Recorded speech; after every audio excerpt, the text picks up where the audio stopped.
like it. I mean, you got to be tired of all this football and all this soccer on your TV. So, welcome to the Eternal Baseball Podcast, where it's always baseball season. And we're here to get you through the long, cold winter. We surprised the fans a little bit. I'm one eye on both screens here because I'm logging on to our Facebook page. We do a lot of our outreach on Facebook. And had a couple extra minutes this week, so I threw up the overall league leaders, right? Not AL, not NL, just the whole thing. Bam. Threw up the league leaders and immediately got punished for it.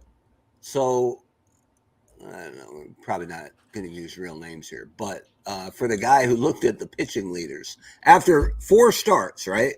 4 starts.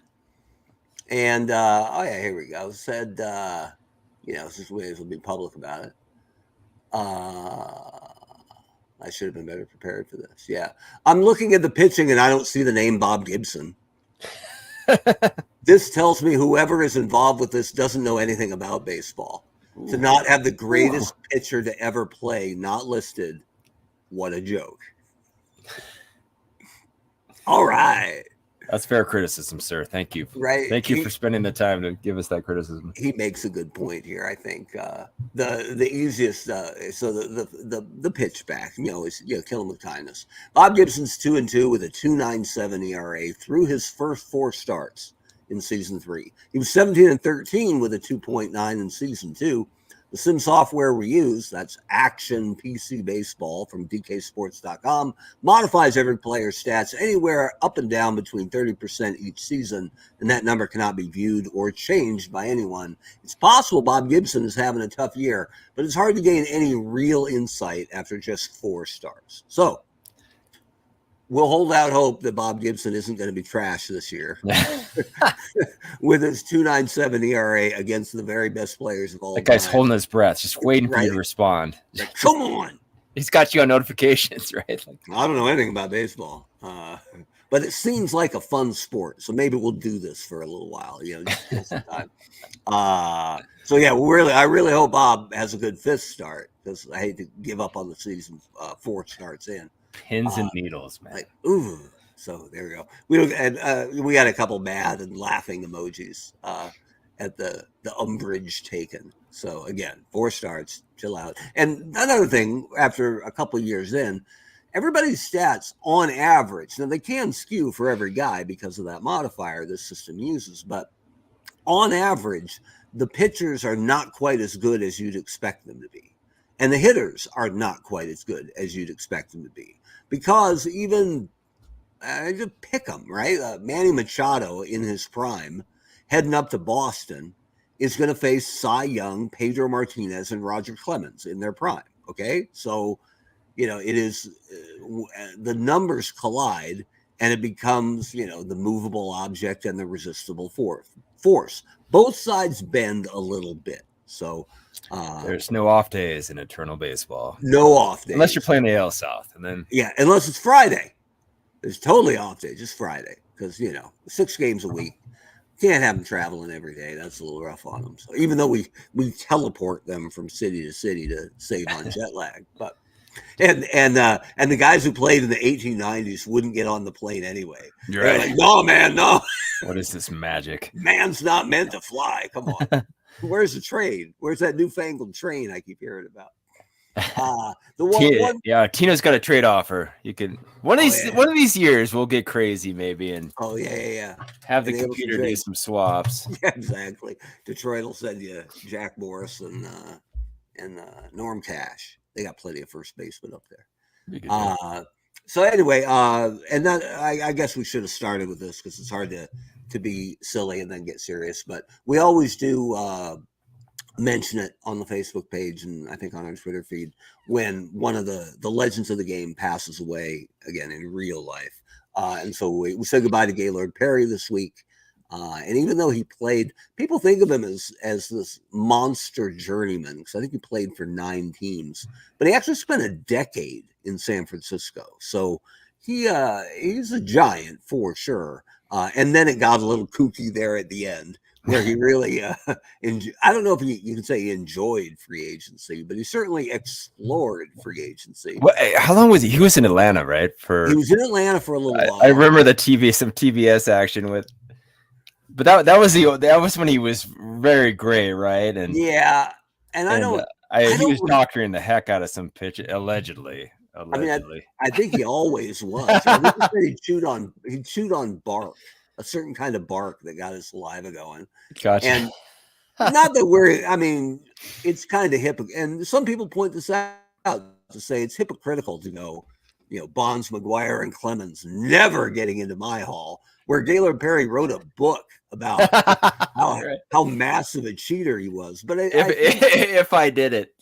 Yeah, right. Yeah. But I think the difference is he was so honest about it, right? He was like, yeah, absolutely. Here it was, and here's how I did it. And after they took that away, I think it was the rule they changed was pitchers couldn't go to their mouth on the mound anymore. So then he had to go to, petroleum jelly. I was gonna say, I just kind of remember it like it was like he had half a thing of like pomade on each ball. Yeah. So let's see, 10 years with the Giants, 4 with Texas, 4 with Cleveland, 2 in San Diego, 2 in Seattle, 1 in Kansas City, only 1 in Atlanta, and 1 in New York. It wasn't bad in Atlanta. I remember that some of the Seattle years too. That's right. So he was in Atlanta in 81 as a 42-year-old. Not bad. 8-9, 3.94. The Seattle, it was a year and a half in Seattle. Right after that, 82, half of 83. And then he went to the Royals for the end of 83, and then that was it. So, and this wasn't a guy who had a personal trainer in the latter years either. No, definitely not. But I think he's the first guy to win a Cy Young in each league. So, and the second one was ridiculous. He won his first Cy Young he wins in 72 at 33 years old, right? Wow. So pretty ridiculous. And that was his first year in Cleveland after leaving San Fran. First time somewhere else. Nice acquisition for Cleveland. Wins the Cy Young, 24-16. And then he wins the next one 6 years later at 39. After Texas gives up on him, and San Diego goes, come pitch in the sun. Okay, 21-6 wins the Cy Young Award. Doesn't go to the All-Star game, but wins the Cy Young Award. Wow, got a good second half. Yeah, he must have just turned it on in the second half. So anyway, I like to picture him like going down into Mexico and finding some obscure root, like right, bark or something like. Yeah, called peyote, and turning it all around. So he is on the Giants roster. He doesn't actually make their starting 20 or their 26 active roster. He's on that travel squad kind of, but you never know. Somebody gets a balky shoulder. Maybe we'll see a little Gaylord Perry. Get him into Seattle one of these years. Yeah, you never know, right? Seattle will take him. They could use an extra arm up there. So let me share my screen here, and we'll take a look at the week that was. Here we go. All color code and beautiful. I know this is super tiny, but whatever. It's all I could do to get it all on one screen. So looking at the teams that had incredible weeks, the Cubs at 5-1, the Guardians at 6-0. We're gonna try to take down them, or maybe we'll be the Guardians. We'll see. It's Angels Guardians tonight. The Yankees had a good week at 5-1, but they got pummeled in that one. I played that game Friday night against the White Sox, and they just beat the death out of the Yankees. There wasn't much I could do there. So a humbling Friday night game for me. And then the rough weeks, the Angels actually cooled off this week at 1-5, Twins 1-5, Mets 1-5. Not like Mets fans haven't had a bad week anyway. But Mariners at 1-5, Nationals at 1-5. So that's what's hot and what's not. One of the things we looked at on the Eternal Baseball newsletter, which goes out free every Friday, you can sign up at eternalbaseball.com. We looked at teams' records this year versus, win percentage really, versus their win percentage for all of season 2, just to see which teams have seen, a shift in their base. Now, again, we're 17 games in, so let's not, go too nuts here. But the biggest change was the Cubs, who had a rough year last year, but this year they're 14-3. So Chicago has turned things around this year. The Guardians were pretty good last year, but they're 14-3 this year. But the two teams that have totally cratered because they were both pretty good last year, the Astros and Padres are both 4-13. Ooh. And nothing really changed for them roster-wise, right? It isn't like they lost somebody critical. We finally did have a little bit of, if you call it free agency, but a couple guys changed teams. But I'm not sure what's cooking there. I am going to dig into the numbers this week, especially for the really struggling teams, and see if they've got somebody ice cold who just needs a break. Everybody's got depth on some level. So if Phil Nevin ain't getting it done, maybe they need more Ken Caminiti in San Diego. Well, actually, one thing I noticed on the Padres, Randy Jones, who's their ace, and has been really good in the first 2 seasons, is having an off year. So, well, again, just 4 games. So let's not go nuts. But Tino says we should be the Angels. We're usually the home team, but so he's rooting against the Guardians, so we should be the Angels. Maybe we should be the Guardians, given our track record. Yeah, might be there you go, right? Might be giving us too much credit there. So here's what the league itself looks like right now. So the Dodgers and Giants have caught up to each other in the West. That's always fun to watch, but not as nail-biting this year because we do have those 2 wild cards. Chicago's doing really well. Atlanta's good. Philly's okay, but nobody's running away out east. In the West, the Angels and A's are tied. The A's were awful last year, but they're better this year. Cleveland's fantastic. Kansas City and Birmingham tied for first in the South at 8-9. And I just want that division to be competitive for the first time. So I was begging Kansas City to do something while Birmingham was trying to find their sea legs, but it really feels like opportunity lost out there. Yes.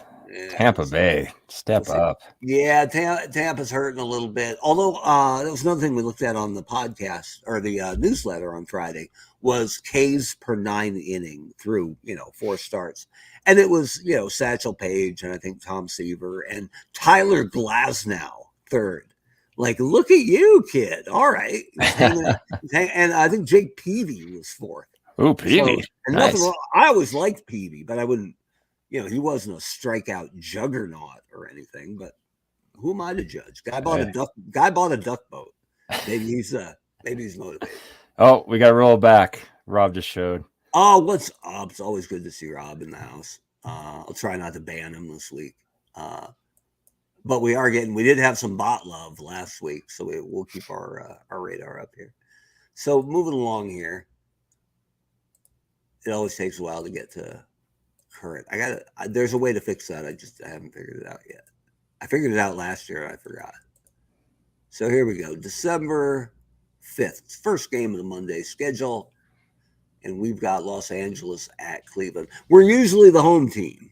So I assume that's how we're going to go here, even though that gives us the 14-3 Guardians flex split. I was going to say, as you just mentioned earlier, that's probably the best thing for Tino's Tigers is for us to take the reins of. Yeah, it would be different if we were more consistent, if it felt like our participation was going to swing this fulcrum one way or the other. But always a negative. Just saying. Good looking ballpark, though. So here we go. We'll be Cleveland facing LA. Now, I thought LA was going to pitch somebody. Oh, Weaver. Yeah, Weaver tonight. So we miss Nolan Ryan. We do, at least. So that's all right. So it's Jared Weaver. And then pitching-wise, we're looking here at the real stats, what's entered. And we can go by replay stats. That's what's going on in Eternal Baseball. But the guys we're really looking at, it's either Herb Score or Shane Bieber. And I suggested online that it was probably going to be Bieber. Because the overall numbers here, the ERAs are very close, 2.63 to 2.7. But Bieber strikes out 10.9 to Herb Score's 9.6. Let's do it. Even though Score gives up less hits. But whatever. I said it was Bieber. So we're going to go with Justin. You're a man of your word. Yeah, you know me, man. Tino says he's got faith in us. I appreciate that. Right? And that's kind of garbage because he's been around long enough to know better. He's one of our diehards. I think he's got faith in our ability to blow this. To tank it, yeah. I appreciate that. I'll take a backhanded compliment. Still a compliment. Okay, so let's look at the batters here. We're facing a righty. It's still early enough. I'm just looking at real stats. This is what's really entered for them and not necessarily what they're doing this year. So batting versus right-handers. There's our look at these. Oh, and there was actually, hang on. Hey, Mike's in the house. Now we're talking. For some reason, it activated Bob Lemon and deactivated Earl Averill, who's amazing. So we'll fix that now. Appreciate both Irizarry showing up tonight. All right, so here we go. Let's build it, Rhoda. I usually go start with cleanup. We got a bunch of lefties and Albert Bell as our best hitters. I just want Jim Thome in the lineup. All right. Well, so other than that, just build it, and maybe Rocky Colavito, just on name alone. Let's get Bell third to split up these lefties a little. All right. And then for on-base percentage, again, wait a minute. We want to look at batting versus right-handers because that might change it. All right, still a bunch of righties. On base, Tris Speaker's our best. Well, he's our best hitter, actually. So we'll go... Man, look at all these non-leadoff types. We'll go Averill leading off. We'll see where he ends up playing. Probably not center field because that's Tris Speaker's area. We'll go Tris. We'll go Thome. And we'll go Hafner. That's a lot. Hang on, I'm going to have to get creative here. Averill plays center field. Can he play left? Not really. Can he play right? Not really. Good enough. All right, we'll put him in. We're doing this for Tino. Keep right on the prize. Well, Bell is better as a left fielder. He's pretty good left fielder, actually. So Averill's going to be in right because Hafner doesn't play outfield at all. Hafner's our DH. Nickname Pronk for half prospect, half donkey. Great nickname. Larry Doby isn't going to make it, unfortunately, but Al Rosen's our third baseman. Then Jose Ramirez is going to play probably a rotten not bad second base. Can you imagine him at second now? Like, he's a really good third baseman. Like, it stuns me, the stuff he does. Yeah. Because he looks like he's on his way to Kung Fu Panda territory. Well, yeah, when he retires, I think that's going to be an issue for him. But, man, he's an incredible player. He really is. It looks like Joe Sewell here is not giving us that much. So we could actually play Ramirez as a shortstop. We got to get Knapp in there, yeah. And get Knapp in as our second baseman. And now we need a catcher. Looks like that's Victor Martinez. So wait, did Bob Lemon? So Billy Martin got fired, and Bob Lemon was his replacement one year. I think that's right. Billy Martin got fired so much it's hard to keep track. It's a good point, though. There's a lot of guys. Where's Dallas Green when you need him, right? Like, all right, looks like we're ready for ball here.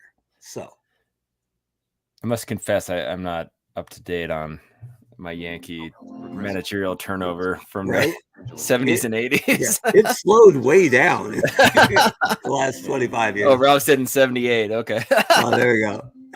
3 starts on the year and is 2-1 with an earned run average of 1.17. His first start against Cleveland. He'll be opposed by Shane Bieber for Cleveland. He'll be making his first. So Bieber's been pitching out of the pen, but pitching well. Degrees, wind speed 5 miles per hour, right to left. Pitching for Cleveland, number 57, Shane Bieber. Leading off for Los Angeles, shortstop, Jim Fregosi. All right, let me get in here and bulk these guys up a little bit so we can see them better. That's a little better. I'm trying to get through and update some of the pictures of the ballparks that we're playing in. That's a good one. This one's good, but there's like Oakland's dreadful. It's so pixelated but frequently this is what it looks like. We got guys stretching down the left field line. We got guys walking to the outfield.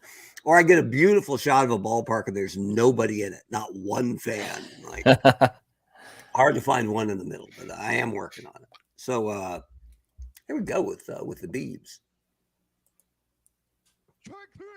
Second base. Like that. There we go. 27 strikeout, no hitter. Bobby Grich, underrated player. People are talking about him as a fringe Hall of Famer. I had that mustache last week, man. Yeah, dude. How's it feel now that you're dude, carefree, flying free? I feel light.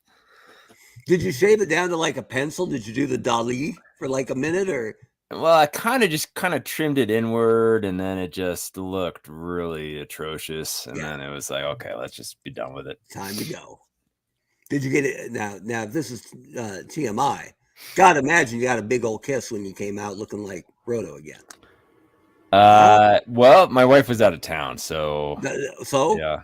Well, yeah. I got a lot of affection at the grocery store. Yes. Were your kids happy to see you? Dude, my kids didn't even notice for like a day and a half. Yeah. They were like, "Hey, you shaved your mustache?" I was like, you should have said, "Has anybody seen a big old salt and pepper caterpillar crawling around here?" That was 36 hours ago, but all right, Bobby Gritch. To old Al Rollison. No problem. Yeah, Rob was saying if the Tropicana is one of those without anybody in it, no one's going to even notice. That's a good point. One of the bits they haven't replicated in this game. I don't think there's any way to do it. You'd have to write a special program for it. But Tris Speaker was so fast that in Cleveland, he had a pickoff play because he played crazy shallow, where he would be the guy trying to pick the runner off at second. He would come busting in from center field, and the pitcher would whirl and throw. I don't know how they timed it, or if somebody made a whistle, or I don't know, banged on a trash can. Wow. So the shortstop would just kind of distract the guy. He'd walk up a bit so he saw him, and shortstop would make the deke towards second and then give up on it and go back to his position. The runner would be like, "Okay, cool." Meanwhile, the second he went back, Tris came in, and they would. I don't know how often it worked, but pretty awesome, right? So, I was as a Yankee fan, I had a soft spot for Speaker because he got out of Boston and then was incredible for Cleveland. So, not that would ever happen again. You know, Wade Boggs, Roger Clemens, who else am I missing? There's a bunch. Mookie Betts, Xander Bogaerts, Jacoby Ellsbury. Oh, there you go. Yeah, fine. All right. Rafael Devers. Spoiler. When is he free agent next year? After this coming season, yeah. Nice. Oh, Mike Trout beats it out. Fielder, Chili Davis. Love it. He's an underrated player, man. He really was, but he was one of those. He was a guy you got in every single baseball card pack. That's true. You know, it was like his 12th or 13th year. It's like, yeah. And I think it was that he played for 4 or 5 different teams. If he'd been in one spot, I think he would have had a little more pull for him. Or if he'd been a broadcaster for the team afterwards, everyone would be screaming for his Hall of Fame. Where he's a batting coach somewhere, wasn't he? He was for the Mets last year. Gotcha. And he was the guy they fired when it was going poorly. That was the first thing the new owner did, the first active change. And firing the hitting coach is such a garbage way to motivate a team, right? Like, come on. Yeah. But it's the easy one, right? Firing the manager is hard. Firing the hitting coach, why not? Like, yeah. Here's Earl Averill. Wait, I'm trying to remember who Red Ruffing was. Robin, another. Red Ruffing pitched for the Yanks. Oh, okay. He's on their 40 man, but not their 26, I think. Was he an old Bosock? I don't. Was it your Red Sox first? Might have been. Hang on. That's what our friends at baseballreference.com for. Yeah, he was. He was a Red Sox for 7 years and then a Yankee for the next 15. And then a White Sox at the end, which was none. So Fred Lynn, I'll raise you a Fred Lynn. Did he put up better numbers in LA, in California? He was an Oriole next. Was he great as an Oriole? Yeah. Or was he an Oriole later? Oh, boy, here we go. I know he was California Angel there. That's what I remember. Yeah, wait a minute. Maybe he went there. Look at my whole thing's getting locked up because I'm doing too much at one time. So Rob was saying Red Ruffing was a Hall of Famer with the Yanks. Makes sense. Fred Lynn was Boston, Baltimore, Anaheim, I think. Yeah. Oh, no, Boston, Anaheim, Baltimore. Yeah, Baltimore at the end. Oh, and then Detroit and San Diego, but we don't talk about that. Was he actually San Diego? So you had a cup of coffee there? Yeah, 2 years in San Diego, and then Detroit at the very end, right? How do you go from San Diego to Detroit at the end of your? Wow. Yeah, man. Ooh. That's kind of a tough climate change. Yeah, absolutely. Earl Averill moves to second on the ground out. Here's Albert Joey Bell. I actually was a big Bell fan his first year. I thought he was something else. I mean, he was, but it was before we found out he was, I don't know, a little aggressive. A little aggressive. Is that safe? Is that fair? Designated hitter. That was you walked the line very well with that one. Tomei grounds out. I actually have a family in Ohio, in Toledo, who are big Indians fans and huge Tomei fans. And they met him once at a gas station. Nice. He was just filling up his car there, and he has big ears, right? So they knew him immediately, even out of uniform. And they're like, Jim Tomei. He signed something for him, and then he was like, "Hey, nice to meet you, but I'm all filled up. I got to go." And he went in, came out, waved. Went in, paid, came out, waved. Off he went. They went in to pay, and they're like, "No, Jim Tomei got yours too." Dude, that's rad. Right? Pretty slick. That's that kind of stuff. It makes you feel so good about it. Yeah. Yeah. I don't know. Oh, hot dogs. His legacy, I guess. Hot dogs. Jimmy Edmonds. By the way, an outfield of Trout and Edmonds, both in their prime. Pretty good. Covering a lot of ground Troy there. Glass. Troy Glass is awful this year, as I recall. Yeah, look, you can see it down here. It's the print's way tiny, but replay means the eternal baseball stats. He is 8 for 51 with 1 homer and 8 RBIs. Not bad, but he's hitting 157. So. Mm-hmm. Was Tina? So Tina was saying that I didn't realize Trammell was. Oh, was he left fielder? Trammell is from San Diego. Trammell is from San Diego originally. Oh, okay. But he was. I think it was a Tiger. Tina. He never left Detroit as a player. I don't think. I don't think not that I'm aware of, but yeah, San Diego. Yeah, it's not. I mean, that's no knock in Detroit. I don't know how you go from San Diego even if you came to Utah or. Yeah. I mean, I don't know how you go anywhere from San Diego to a colder. Yeah. Yeah. By the way, props to Utah for winning the Pac-12 title. Yes. I think there were 11 teams rooting against USC on their way out. It's the small things that mean the most. University of spoiled children. It's a shame. Brian Downing steps in. Brian Downing can catch, so he's got a little extra value. Like Phil Nevin, guys you forgot were catchers at some point. Dale Murphy. Theoretically, Dale Murphy can catch. I think he's rated a 2. Hey, so it's an option. Yeah. So you're saying there's a chance. Yeah, Tina was saying he was a career Tiger. I thought so. I love when they're career guys. Yeah. You know? It doesn't bother me at all when guys re-sign where they were. Like I remember as a Yankee fan, we tend to buy a lot of free agent talent. But when Joe Mauer hit free agency at the height of his game, and then he re-signed in Minnesota, I was happy about that. I was like, you know what? Yeah. For a kid to be able to watch Mauer play his whole career there for that homegrown talent, I think that's great. I wish we had more of that. And it turned out to be a poor deal for me. It turned out to be a bad deal. Yeah, it sure did.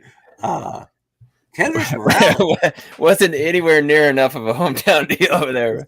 That's true. But again, the Pohlads, richest owners in baseball. So when I don't get when fans complain about, well, they're paying them too much, unless you're actually saying where's their money come from? Elsewhere. I think they owned like Waste Management Incorporated or something. Oh, nice. So I hate to say it's a trash fortune, but yeah, at least at one point, the Pohlads were the most the deepest pockets, in their personal, fortune. But most owners run the team like a business, and they got to make X amount of profit each year. So the one that has to kill baseball is that the Braves are owned by Time Warner Media, or they're owned by a publicly traded company. So their books are largely open. So other than them, the owners could say whatever they wanted. Oh, we're all losing money. It's a terrible deal. That's why nobody ever sells their teams, except the Braves, who are like, nah, here we go. We made, $800 million last year. No big deal. See the full balance sheet. Kendrys Morales steps in, who once, I forget it was a grand slam, but he hit a home run, jumped on home plate, slipped and broke his ankle, and missed the rest of the year, and was never quite the same. Yeah, he and the Utley, man, they changed the game in their own way, right? Just full behavioral changes, right? Yeah, exactly, right. Utley, who decided to go NWO on his own middle infielders. Man. Yeah, it's brutal. Here's the pronk. Chili Davis has it. Third baseman, Al Rosen. Wow, I got to question what Anaheim's doing here because they have Chili Davis and Brian Downing in the outfield, and I think they're DHing Jim Edmonds. Hey, off day. Just needs an off day. Yeah, I guess he needed some time out. Al Rosen with a gigantic pop-up. Looks Fergosi's even looking at it. Good catch. Watched it the whole way. He hit it all the way to the Phantom Zone. Chip Fergosi caught it. That's nice. Here's Jose Ramirez. Yeah, wrong guy. Yep. Catcher. I would go to left or right. I would go Downing or Chili, but go full Batista pull. Right. Here's a big catcher for you, Mike Napoli. Sit down. He's a big dude. He was. I remember he hit. Did he die? No. Oh. I just meant that's right. All right. Man, they're dropping like No. Still with us. Line drive to left, right at Albert Bell. Bell dive, 50% chance to catch it. We got one out. Fergosi up, probably hit. There's no chance he catches this, but let's try. All right. Yeah, he missed it. Fergosi still running. Triple. Oh, man. Looks like it went to the wall. Fergosi with a stand-up triple. I love that Bell won't catch it, but let's try it. And the next visible line in the description, it rattles around in the corner. Yes, it does. One down, Bobby Grich. Wild pitch. Or a pass ball. A pass ball. Sorry about that. Tino, we're doing it, brother. That was a victory, man. Yeah, exactly. We're doing it. We're making it happen tonight. Bobby Grich. All of a sudden, the Beebs ain't looking so good. Now he's given up one run, but again, small sample size. Mike Trout steps in and walks. All right. It's early. It's still early. Let him go. He's got Chili Davis. I can't even get somebody up in the pen. No, in the third inning, this is a playoff game. Come on. He's thrown 50 pitches. It's Bieber. All right. Oh, look at that little tapper from Chili Davis. The chili is cold. Oh, only got one. Runners on the corners for Jim Edmonds, the designated hitter. Strikeout. All right. There we go. You win that round.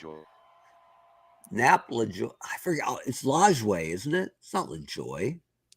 I think it's LaJoy. Yeah. Isn't it? All right. I think so. I'll try to fix it afterwards. I love that photo. That photo of him is just amazing, though. Dude, that curly hair. Like, come on. Dude. And outstanding. One ear is bigger than the other. I'm not sure if that helped him. It's a big wrestler. Yeah, exactly, right? He gives this one a ride, but it's at Mike Trout. Oh, wrong guy. Yeah. Catcher, number 41, Victor Martinez.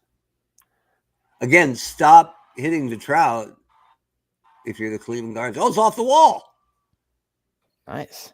Okay. So Martinez had better Guardian stats than he did Tiger, right? Yeah, and he was there longer. Quite a bit longer, I think. So, gotcha. And he was in Boston for like a season or maybe two, and it was like, nah, just didn't have it anymore. Rather be he was like, I'd rather be anywhere else. Signed with Detroit after that. Okay. Earl Averill steps in. That's got a chance. No, Trout's going sideways. It's too high. What is it, like 4%? 34% if we want to send old Victor Martinez with 2 outs to third. I'm not feeling this one. Yeah, that's a no. Even it's too early. Maybe in the 4th. The human rain delay, Mike Hargrove says, no thank you. I remember I had one of those dumb panini stickers of Hargrove in my locker in high school because they had him. It was great because the joke was he adjusted his gloves and his wristbands so much they called him the human rain delay, and they made that his picture on the card with him adjusting his gloves. But because he was batting, he was just outside of the batter's box.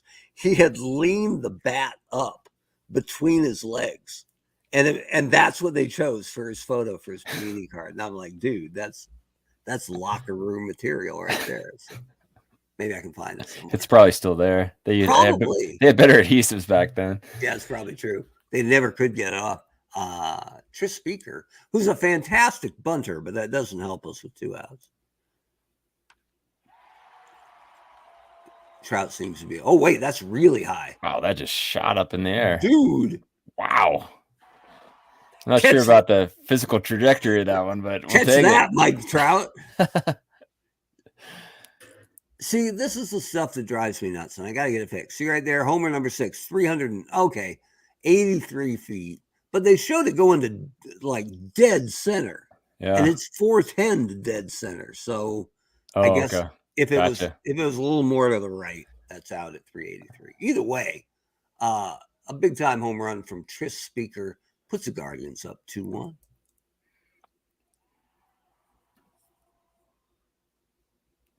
As Albert Bell flies out, he's strangely tranquil about it.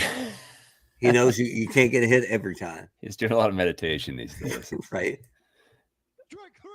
Like Pedro Serrano, another famed Indian slugger. Guardian slugger. Who's that poor second baseman that Bell just? Oh, it was Fernando Vina. Just gave him the straight up like forearm shove. Just right in the head. Yeah. You want to know something else about Fernando Vina? Sun Devil, baby. Really? Wow. Yeah, dude. I would never have guessed. He got lit up. And to his credit, he bounced right back up, right? But he didn't go after Bell at all. He did pop up like, dude. And Bell looked at him like, what? You just hit him with Tito Santana's flying forearm, man. Like, not cool. Brutal. Brian Downing strikes out. Kendrys Morales with his polarized shades grounds out. And we're back up. Jim Thome.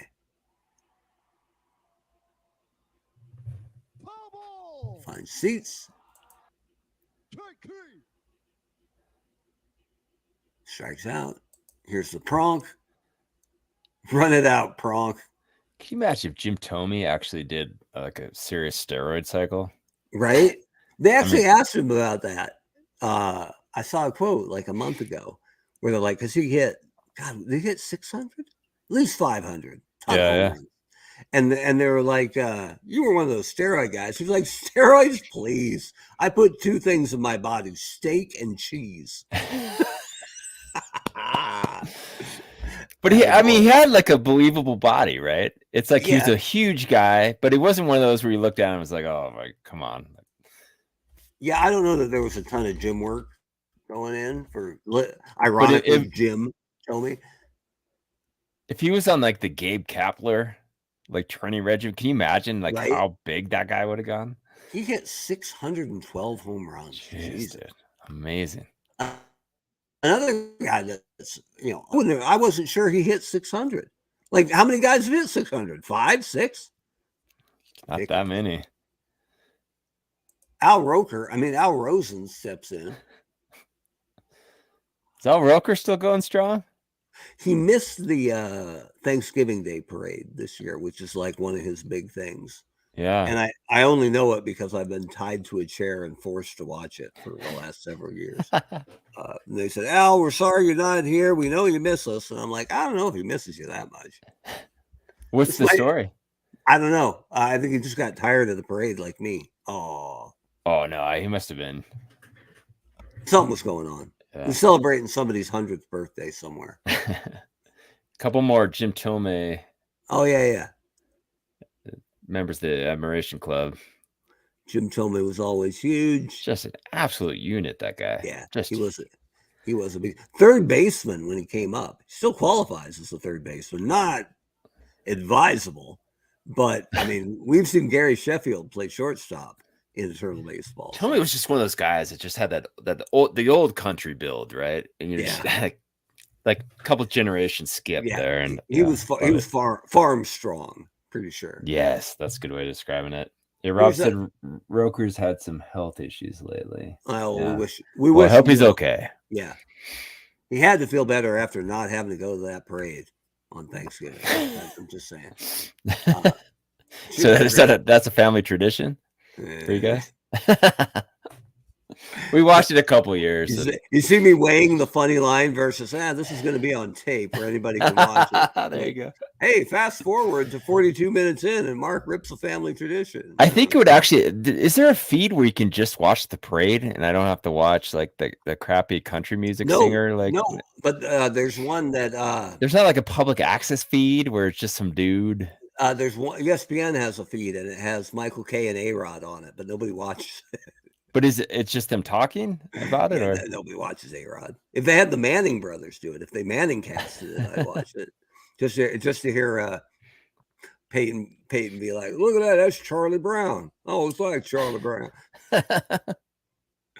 Bobby Grit steps in and sits down. Just an uninterrupted feed, man. You could put it'd be like a soccer game where you get the small Snickers ad in the upper left. Not a bad idea. I mean, man, come on. Yeah, you're on to something here. Or maybe you, me, and my kids can watch it like Mystery Science Theater 3000. There you go. Next year, man. Let's do it. And just lampoon. Oh, look, here's a bunch of people dancing. We'd have to follow up though with the 4th of July. Actually, it's pans out pretty well. Like twice a year, do the 4th of July hot dog eating contest. Oh man, you watch it? That's actually a tradition in our household. Is it? Oh, it's amazing, dude. Isn't it the same every year, pretty much? Oh yeah, it's just a disgusting American spectacle. It's fantastic. Do they still soak the buns in water? Yes, and the MC guy, the guy who runs the whole show, like raps and stuff, and like he gets up there, and I think he's had some health issues maybe, but he was rapping for a couple of years, really not bad actually. For an older white gentleman. Are you guys rooting for one disgusting eater over the other, or just... oh no I mean there's like Chestnut and then maybe one other guy who's it's usually not even really a matter who's going to win at this point, but yeah, you just take in the disgusting spectacle. It's magnificent. Now we've been kind of all over the place here. We have focused on the game here because you got Jose Ramirez on first at 93% to steal second base. I don't know how that happens. Green light. It's some combination of Jared. It's after the 4th. Jared Weaver ain't paying attention, and Mike Napoli's behind the plate. So if it's there, although didn't Tim Raines get caught 3 times last week? He got Ramirez is in there now. Send him. What are we at now? At 21. With nobody out already and running in scoring position, I think we're good. All right. Rob's not a fan of the 4th of July contest. It's not my thing either. But now, if they showed the purging backstage, like had a live feed of that, man, I would. Here's $5. Sign me up. Oh, dude, Chestnut hit like 70 dogs one year. Just can you imagine like trying to keep that down? That's so bad. Like how long? And then the best part is they list all the other eating contests, like who holds the record for all the other disgusting eating contests. Oh, it's amazing. Yeah, and like second place ever is like 45. It's like he's got 70. But it's like calamari. It's like dude, dude, my lord, dude, so bad. So Ramirez goes to third. Victor Martinez is up. You could ask me what happened these first 5 innings, and I hope there's not a quiz. Earl Averill walks. Send him. What's their Averill's got to be? Wait a minute.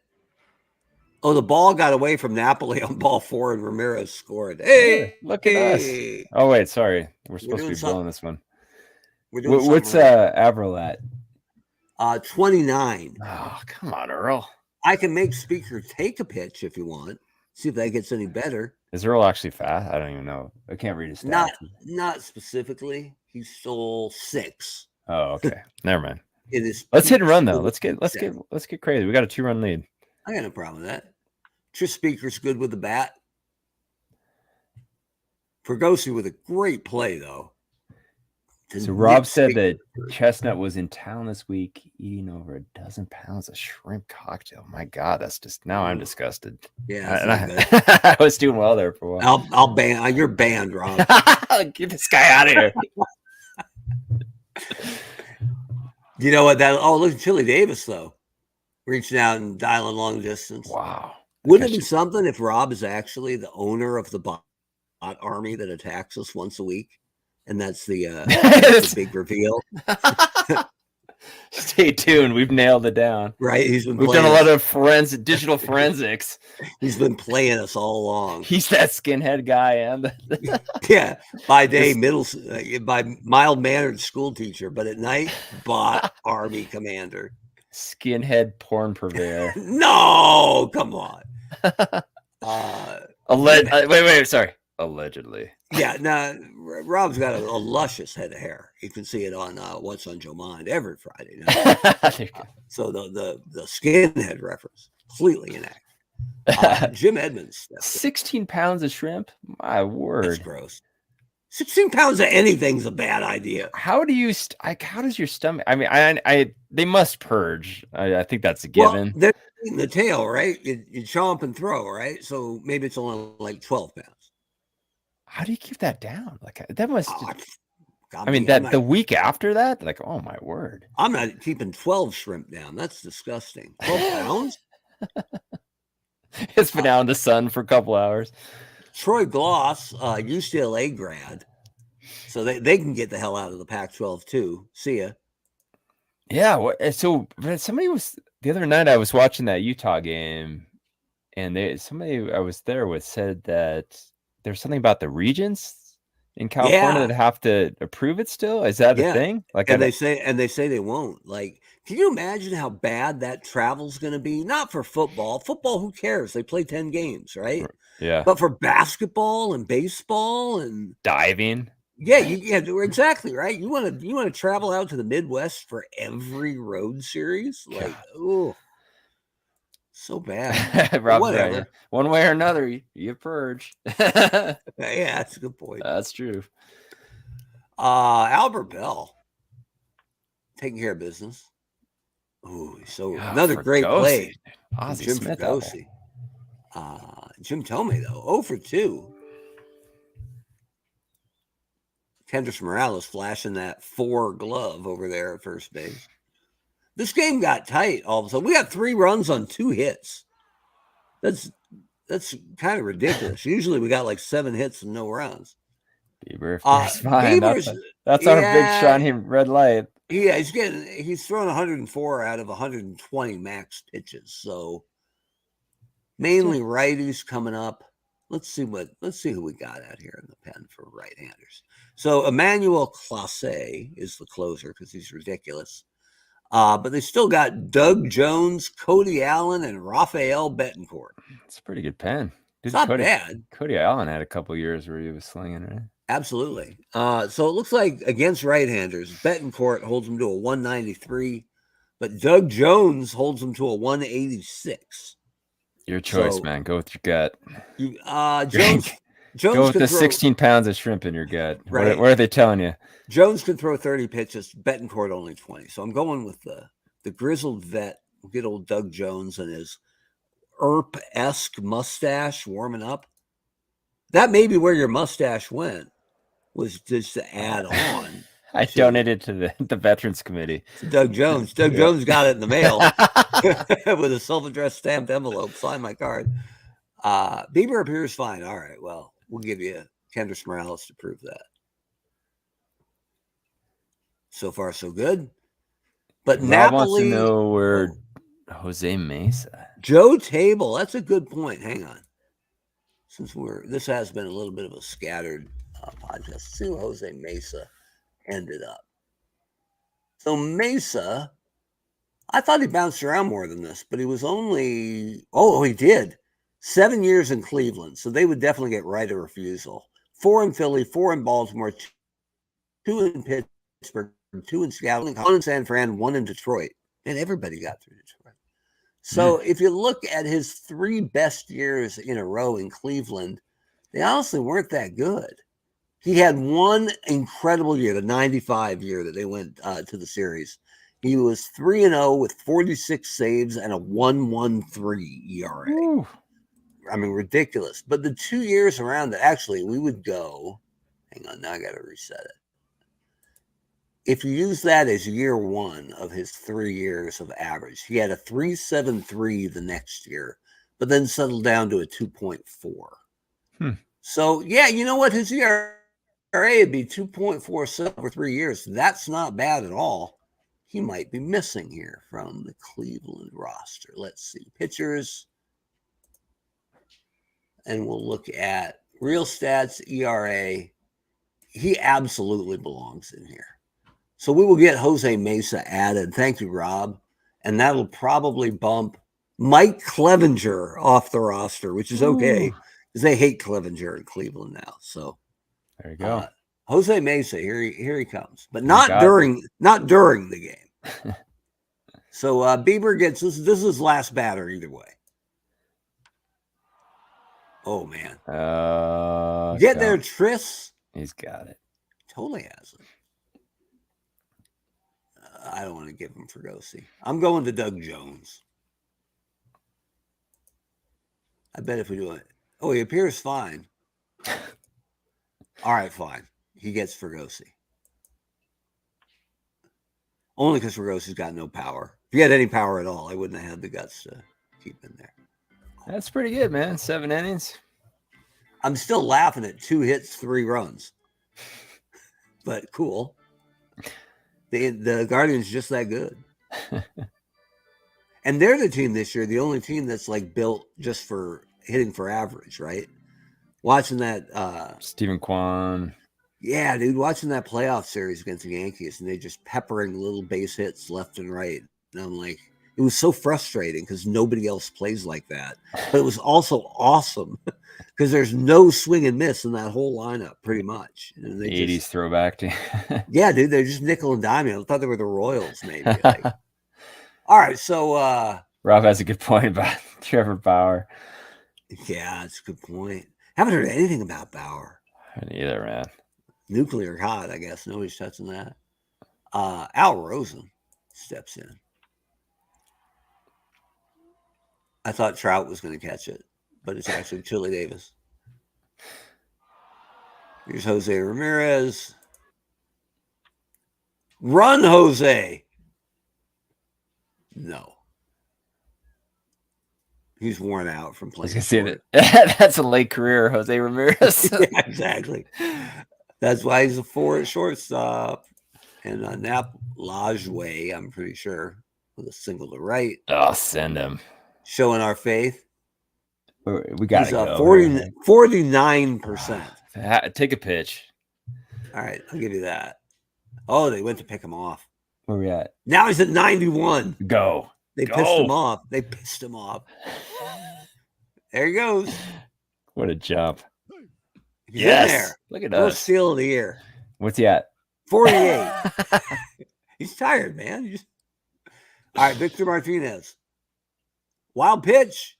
Napoli's having a day back there. Exactly, right? And who else is, hang on, who else is on the bench there? Because Downing's in left, so I don't think they have another option at catcher. And they didn't play Ohtani today. That's yeah. All right. Weaver's almost done anyway at 109 pitches. But Victor lines up. Bieber seems to be tiring. That's why we got Doug Jones ready. Yeah, look at that. Jones. He plays slide guitar in a country band. And after the game, he just stands real straight, and they pick him up and push him up all the popcorn. It's all good. Bobby Gritch steps in. Here we are in the top of the 8th. Sits down. Mike, oh boy, Lordy, no trouble here. We're going extras. Come on, Al. No problems at all. Chili Davis. Ooh, with a line shot.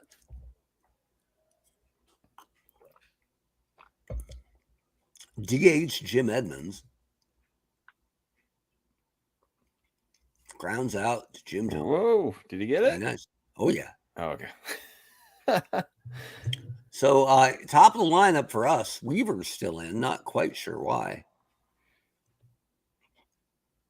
He's got 112 thrown, max of 120. For Speaker. Oh, gave that a ride too. It's way over Trout's head. Off the wall. Albert Bell. Joy or Albert? Seething. Oh, he got there. Is he in there? Oh, he's in there. Look at that hustle.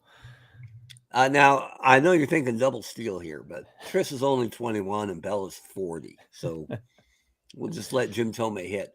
We got 5 hits now, so we have exploded. Wild pitch. Speaker to third, safe chance 92%. I think we can that seems green light that. Yeah, not even a throw. Oh, and Bell takes second. Weaver has thrown his max, but they just in case here.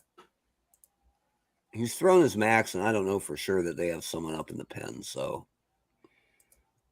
can we do this once in a while? We're going to pop on, take control of Los Angeles. We got lefty-righty switch coming up, so it doesn't really matter. But we'll give them one of their better relievers. We'll say Scott Shields. Warming up. And then we'll give control back. Usually the computer makes the right choice, but we just want to make sure they're on top of things here. So Jim Thome and Weaver. Oh, it's down the line. Yep, that's going to score 2. It's got to be 2. Oh, 63% chance for Bell. All right. Send Thome to second, 46% chance. That's no. Let's hold him.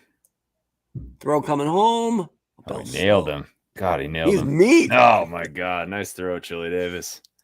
It's like Vladimir Guerrero out there. And Weaver is, all right, so hang on. Weaver's done, and they haven't replaced him. So in the spirit of fairness, we'll take over here. This is how you get a guy ready quick. Do a little mound trip. Weaver looks tired. Now Shields is ready. Put Shields in. Give them control back. Los Angeles, Scott Shields. Shields was a good reliever for a couple years. And that's all you need in internal baseball. All right, Hafner versus Shields. Guardians lead 4-2. Oh, we got 2 outs we need. Almost forgot to get our closer warming. That's Clase. Hafner gives it a ride. Oh, Chili Davis looking up. Oh, he'll get there. Jones looks fine, but Clase is the real deal. So Jones looks fine. In comes Emmanuel Clase. Number 48. Let's hear it. Emmanuel. Sorry, Tino. Clase. Clase. Hang on, maybe I can fix it. Clase.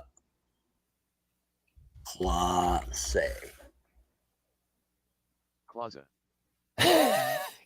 Claza. Clase. Hey, Winner! nailed it. Wow. Who knew? Second try. That's good for us. Oh, hang on. This is for. So it was Klahsaye. Clase. Save it. Book it. Pinch hitting for Los Angeles. Oh. Doug DeCinces. Ooh. Okay. All right, we're going to have to watch this because if they don't send Ohtani up, we're going to have to send Ohtani up because, come on. Yeah. But Doug DeCinces right here, I got no problem with that. Sit down.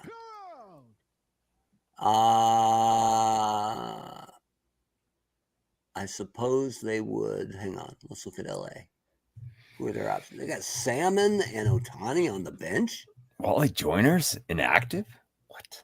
The Wall. Come on now. Okay, so we're not going to let this stand. Wally Joyner, not a steroid guy. Obviously not. Never had enough power. Okay, so Los Angeles, Salmon for Downing. Okay. Pinch hitting for Los Angeles. Number 15. Tim, salmon. All right, I'm just going to stay in control here because we're going to bat Ohtani next no matter what happens here. So hitting and pitching. Ah, salmon walks. Whew. All right.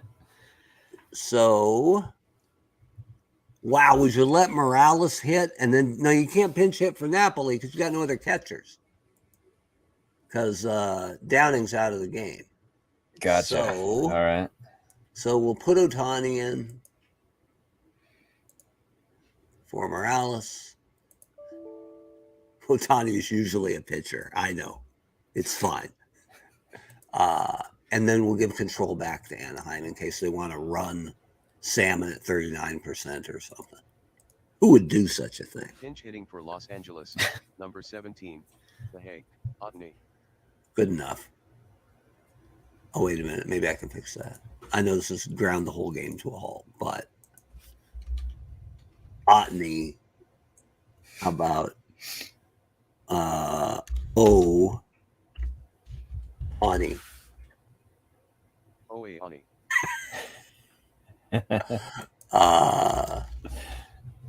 I know if I do OW, it's going to be ow, right? O on. It's like half baseball, half foibles of AI. Right? It's like Mad Lib's baseball. Otney. Otney. Otney. Whatever. For now, I'll fix it in post. In post. He strikes out. All that he strikes out. All right. Mike Napoli trying to save the day. Speakers on that. Speakers on that. All right. Now we're talking. All right. Are we 3-0 this season? Good Lord. Los Angeles We 2. can't Man, be stopped. sorry, Tino. We Weaver is the winner. fun with phonics. Jared Weaver gets the loss. He is now 2-2. That's a good point. Emmanuel Clase gets the save. Number 4. We can't be Chili stopped. Davis hit home run number 2 on the season. Tries speaker hit. Tries speaker. Time of the game, 3 hours. Bieber's going to get himself more starts with 7 innings, 2 earned, 8 strikeouts like that. That's good effort. Trice Speaker, though, is our player of the game. And if you want a good deal, come down to Triss's Speakers on 35th and Main. Topes lose. 2 for 4, 2 runs, 2 RBI, double and a homer. Not bad at all. So there you go. Cleveland improves to not just the AL North lead, but the best record in the American League, 15-3. For your Cleveland Guardians, and more importantly, we improved to 3-0. That's what I'm talking about. So big time. We're hitting our stride here early on, which means there's a big slump coming, and it might start next week. So again, if you're enjoying Eternal Baseball, there's lots of ways to interact. You can go to our website, eternalbaseball.com. That's the first place where the scoreboard, where the box scores, where the daily standings get posted. We're also up on Facebook, do a lot there. We're on Twitter. You can find vintage editions, classic editions of the first 56 versions of the Eternal Baseball podcast. If you want to see your team play a game, you can always find them there. We try to get every team on the Sunday night game of the week, every season at least. So you can find it, whatever you are. You're a Royals fan, there's a game there with the Royals. Rosters don't change that much year to year, so it's a good way to get familiar. Watch us lose to your favorite team or drive them to losses. We're equal opportunity here, no worries. And then we also have the Eternal Baseball newsletter, which you can sign up for at our homepage. Goes out every Friday with info, insight, and stuff you won't find anywhere else. Exclusive insight into Eternal Baseball. So we said it'd take an hour. It took us 65 minutes. That's not bad. And again, thanks for joining us here. Yeah, thanks everyone. That was fun. For Brent, I'm Mark, and we'll see you next week on another thrilling edition of the Eternal Baseball Podcast.